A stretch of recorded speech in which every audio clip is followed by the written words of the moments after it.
नमस्कार दोस्तों। पाकिस्तान के पास भी न्यूक्लियर है तो हमारे पास क्या है भाई? ये दिवाली के लिए रखा है क्या? हमारे देश को झुकाना चाहें, दबाना चाहें, या देश हमारा दबने वाला नहीं है। दोस्तों, अगर भारतीय राजनीति का इतिहास खंगाला जाए तो हमें तमाम ऐसे नेता मिलेंगे जिन्होंने देश के लिए अपना सब कुछ न्यौछावर कर दिया, ऐसा काम किया जिसे लोग आज भी याद करते हैं। ऐसे ही आज हम आपको भारत के टॉप 5 प्रधानमंत्री से रूबरू करवाने वाले हैं जिन्होंने अपनी काबिलियत के दम पर देश को नए पायदान तक पहुंचाया है, और साथ ही साथ यह भी जानेंगे कि हमारी इस लिस्ट में प्रधानमंत्री नरेंद्र मोदी आखिर कितने नंबर पर आते हैं। बस इसके लिए बने रहे वीडियो के एंड तक। नंबर 5, इंदिरा गांधी। हमारी इस लिस्ट की शुरुआत होती है भारत की पहली और इकलौती महिला प्रधानमंत्री इंदिरा गांधी, प्रियदर्शनी गांधी, जिन्हें देश की जनता प्यार से आयरन लेडी भी कहकर पुकारती है। इंदिरा गांधी का जन्म 19 नवंबर 1917 को संगम नगरी इलाहाबाद में हुआ। उन्होंने अपनी प्रारंभिक की पढ़ाई सिलसिला रविंद्रनाथ टैगोर द्वारा स्थापित शांति निकेतन से शुरू किया गया और आगे चलकर पढ़ाई विदेश जाकर पूरी की। इंदिरा बचपन से ही गांधी जी से काफी प्रेरित थी और उनकी आंदोलन में बढ़ चढ़कर हिस्सा लेती थी। वहीं बाकी बची कुछ कसर उनकी रगों में दौड़ रहे राजनीतिक खून ने पूरी कर दी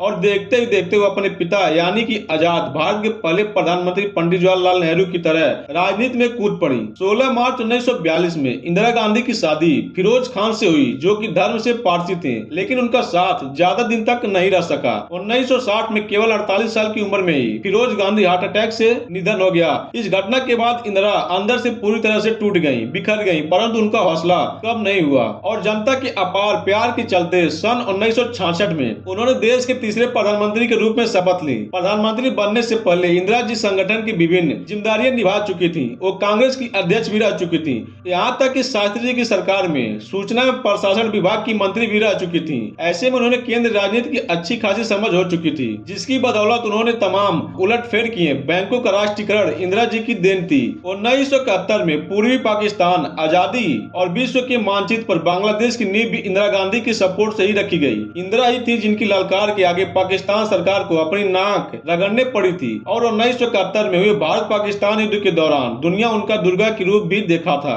यहाँ तक कि अटल बिहारी वाजपेयी ने उन्हें खुद चंडी की उपाधि दे दी थी। दरअसल इस युद्ध में 93,000 पाकिस्तान सैनिकों ने सार्वजनिक तौर पर भारत के सामने हथियार डाल दिए थे, जो क्योंकि किसी सेना द्वारा आत्मसमर्पण किए जाने का अब तक का सबसे बड़ा रिकॉर्ड है। सिर्फ इतना ही नहीं, 1972 में हुआ शिमला समझौता भी इंदिरा गांधी जी के वक्त हुआ, जिनके आगे पाकिस्तान नेता जुल्फिकार अली ने हाथ जोड़ते हुए कहा था कि मैडम अब की बार छोड़ दो, फिर कभी ऐसी गलती नहीं करेंगे। जाने ऐसे कितने कमाल के काम इंदिरा जी ने अपने कार्यकाल के दौरान किए। और फिर आया 25 जून 1975, वो काला दिन जब इंदिरा जी ने रातों रात देश में इमरजेंसी लगाकर सबको चौंका दिया। एक समय ऐसा भी आया जब देश में हो रहे खालिस्तान मुठभेड़ को रोकने के लिए इंदिरा जी ने ऑपरेशन ब्लू स्टार चलाया और सेना को गोल्डन टेम्पल में घुसने का परमिट दे डाला, जिसका बदला उन्हें खुद के सिख अंगरक्षकों को ने लिया और उन्होंने 31 अक्टूबर 1984 को सरेआम गोलियों से भून डाला और कुछ इस तरह देश का एक महान नेता से वंचित हो गया। Number 4, PV Narasimha Rao. PV Narasimha Rao ji को भारतीय राजनीति का चाणक्य कहा जाता है। वो विद्वान जिसने अपनी कड़क नीति से देश को अर्थव्यवस्था से बाहर निकाला और दुनिया की सबसे बड़ी अर्थव्यवस्था के तौर पर पहचान दिलाई। नरसिम्हा राव जी का जन्म 28 जून 1921 में आंध्र प्रदेश में हुआ था और 21 जून सन 1991 में वो भारत के पहले साउथ इंडियन प्रधानमंत्री भी बने। उन्हें father of Indian economics reform भी कहा जाता है। प्रधानमंत्री बनने से पहले नरसिम्हा राव जी आंध्र प्रदेश के मुख्यमंत्री से लेकर वो देश के गृह मंत्री तक भी रह चुके थे। और जब राजीव गांधी की मृत्यु हुई तो कांग्रेस ने उन्हें अपना नेता चुनने के प्रधानमंत्री की कुर्सी पर बैठाया। नरसिम्हा राव जी, जिन्होंने डॉक्टर मनमोहन सिंह के साथ मिलकर देश की अर्थव्यवस्था को गिरने से बचाया, देश में लिबरलाइजेशन का ढांचा तैयार किया और एफडीआई को मंजूरी दी, और अपनी अद्भुत विदेश नीति को बदौलत नरसिम्हा राव जी ने चाइना और अमेरिका जैसे देशों से भारत के रिश्ते मजबूत किए। हालांकि इन सब के बावजूद उनके चेहरे पर तमाम दाग भी लगे, जैसे सेंट किट्स कांड, हर्षद मेहता कांड, यहाँ तक कि बाबरी मस्जिद का भी विध्वंस नरसिम्हा राव जी के कार्यकाल के दौरान हुआ। लेकिन इन सब के बावजूद नरसिम्हा राव जी ने बड़ी ठहर से अपना कार्यकाल पूरा किया। 23 दिसंबर 2004 को एम्स में नरसिम्हा राव जी का देहांत हो गया। नंबर 3, लाल बहादुर शास्त्री। अब बात करते हैं देश के उस प्रधानमंत्री की जिसकी हाइट भले ही कम थी, लेकिन उसकी खासियत के आगे देश विदेश के लंबे कद काठी के नेता भी झुककर सलाम किया करते। वो नेता जो अपनी सादगी और सरलता के लिए जाना जाता है, जिसे भारतीय इतिहास का सबसे ईमानदार प्रधानमंत्री कहा जाता है। जी हाँ, नाम है उनका लाल बहादुर शास्त्री। महात्मा गांधी की तरह 2 अक्टूबर को जन्मे लाल बहादुर शास्त्री भी उनके जैसे साधारण स्वभाव के व्यक्ति ही थे। वे गांधी जी के विचारों से बेहद प्रेरित थे। बापू द्वारा गठित ऐसा कोई आंदोलन नहीं था जिसमें शास्त्री जी भी सम्मिलित न हो। गांधी जी के करीबी शुभ चिंतकों में से एक थे। जब भारत आजाद हुआ तो शास्त्री जी उत्तर प्रदेश के पुलिस का कार्यभार सौंप दिया गया। उन्हें नेहरू सरकार में रेल मंत्री बनाया गया और सन 1961 में देश के गृह मंत्री भी नियुक्त किया गया। अफसोस सन 1964 के दौरान जब लाल बहादुर शास्त्री नेहरू की मृत्यु हुई तो देश की बागडोर शास्त्री जी को सौंप दी गई और 9 जून 1964 को उन्हें विधिवत प्रधानमंत्री पद की शपथ दिलाई गई। ऐसे तो प्रधानमंत्री की गद्दी पाने के बाद तमाम नेताओं के हाव भाव बदल जाते हैं, लेकिन धरती के इस लाल के स्वभाव में तनिक भी फर्क नहीं पड़ा। यहाँ तक कि वे अपने परिवार का खर्च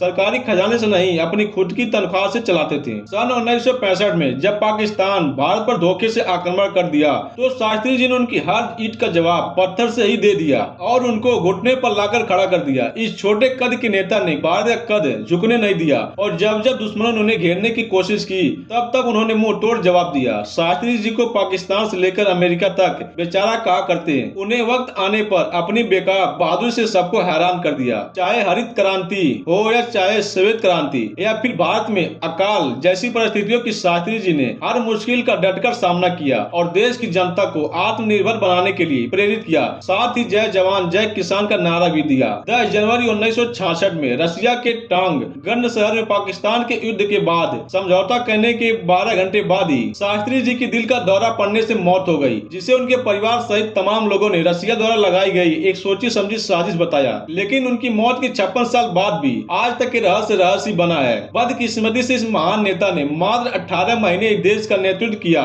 मगर अपने बहुविशाल व्यक्तित्व से शास्त्री जी ने भारत के इतिहास में अलग ही छाप छोड़ दी। नंबर 2, अटल बिहारी वाजपेयी। पूर्व प्रधानमंत्री अटल बिहारी वाजपेयी देश के एकमात्र ऐसे राजनेता थे जो 4 राज्यों के 6 लोकसभा क्षेत्रों की नुमाइंदगी कर चुके थे। देश के महान विभूति अटल बिहारी वाजपेयी संसद में अपनी कविताओं के लिए खास पॉपुलर थे। उनका कहना था कि सत्ता का खेल चलेगा, सरकार आएंगी जाएंगी, पार्टी बनेगी बिगड़ेगी, लेकिन यह देश रहना चाहिए, देश का लोकतंत्र अमर रहना चाहिए। अटल जी को प्यार से उनके विरोधी राजनीति का आजाद शत्रु भी कहते हैं। और तो और पूर्व प्रधानमंत्री डॉक्टर मनमोहन सिंह के लिए वो एक भीष्म पितामह थे। 25 दिसंबर सन 1924 क्रिसमस दिन के दिन अटल जी का जन्म हुआ। उनके पिता पंडित कृष्ण बिहारी वाजपेयी एक महान कवि थे और पिताजी को देखा देखी अटल जी को भी कविता लिखने का शौक पड़ गया। कॉलेज के दिनों से ही अटल जी ने राजनीतिक गतिविधियों में भाग लिया।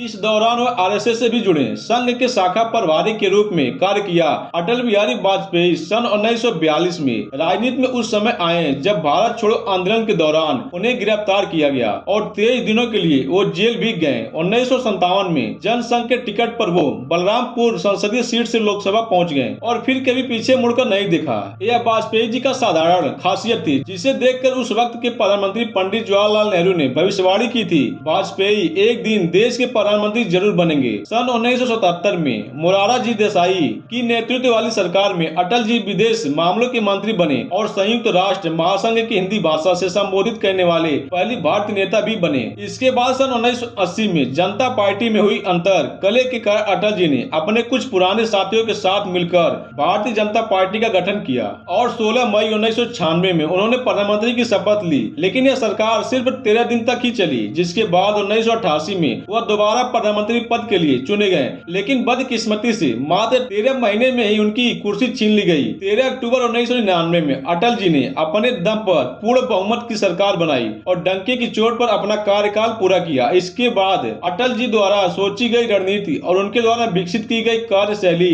देश की काया पलट दी। गांव-गांव को विकास से मुख्य धारा से जोड़ दिया और शहरों को आपस में जोड़ दिया। उनकी विदेश नीति ने कमाल कर दिया। अमेरिका और इजराइल से भारत के संबंध बेहतर होने लगे और तो और पोखरण में हुए परमाणु परीक्षण करके देश को परमाणु शक्ति का कागार पर लाकर खड़ा कर दिया। अटल जी यहाँ भी नहीं रुके। अपने कार्यकाल के दौरान उन्होंने देश की अर्थव्यवस्था को भी मुकाम तक पहुँचाया।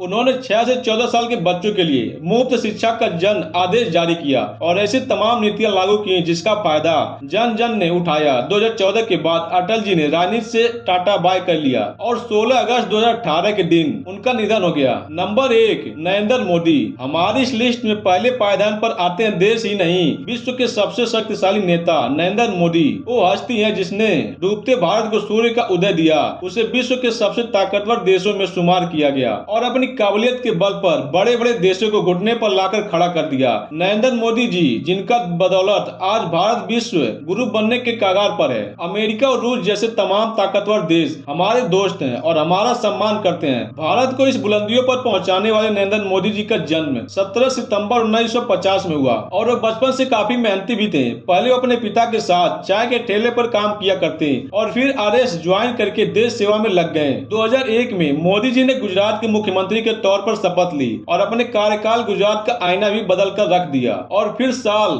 2014 में देश के प्रधानमंत्री बन गए और आज तक इस शिखर पर मौजूद हैं। देश की गरीब जनता के लिए मोदी जी ने तमाम कदम उठाए, कभी दुश्मन देशों को आंख दिखाई तो कभी देश की जनता के लिए अनगिनत योजनाएं चलाई, जिसमें जनधन योजना, प्रधानमंत्री उज्ज्वल योजना, प्रधानमंत्री मुद्रा योजना, सौभाग्य योजना, बेटी बचाओ बेटी पढ़ाओ योजना के साथ साथ स्वच्छ भारत अभियान जैसे कई लाभदायक कदम शामिल है। Make in India, oil skill India जैसे स्कीम से आज हमारा देश आत्मनिर्भर बनने की कगार पर है। जीएसटी और नोटबंदी जैसे कई बड़े फैसले भी किए, यहाँ तक कि भारत की सैन्य शक्ति लोहा पूरी दुनिया के सामने मनवाया। यह मोदी का जादू ही जिसके चलते ही दुनिया भर में हम भारतीयों का अलग ही थॉट है और तो और चारों ओर मोदी जी का नाम गूंजता है। तो दोस्तों, भारत के 5 प्रधानमंत्री आपकी नजर में नंबर 1 पर कौन है? कमेंट करके जरूर बताइएगा। अगर नॉलेज अच्छा लगा तो वीडियो को लाइक करके चैनल को सब्सक्राइब जरूर करिएगा। फिर मिलेंगे नेक्स्ट वीडियो में। जी धन्यवाद।